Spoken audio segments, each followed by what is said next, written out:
چھٹے امام جعفر صادق علیہ السلام،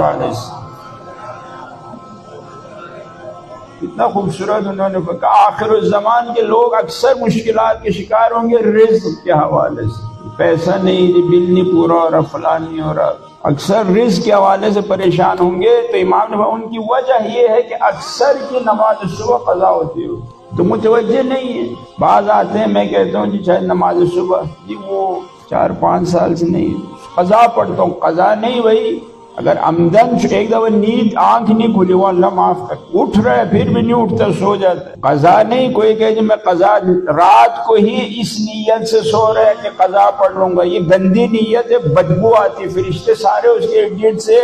کہ یہ اندر سوچ رہے میں اللہ کے سامنے حاضر نہیں ہوں گا صبح، اس سے رزق کیا ہو جاتی ہے جی۔ اور ویسے بھی امام نے فرمایا رزق صبح کے وقت کبھی عادتوں کی وجہ سے، کبھی خود آپ دیکھیں سب کچھ ٹھیک ہے بات کہتے ہیں پھر بھی اس کی ایک وجہ یہ ہے صبح سورج نکلنے کے بعد اوج کام کا وقت ہے، برکت کا وقت ہے، صبح سورج سے لے کے زوال سے پہلے تک اوج رحمت اور فضل و کوشش کا وقت، اس وقت سب سوئے ہوئے، 12 بجے مارکیٹ آ کے دکان کھول رہے، 11 بجے ناشتہ کر کے ماشاءاللہ، تو سارے برکت کا وقت کیا ہو گیا جی، نکل گیا۔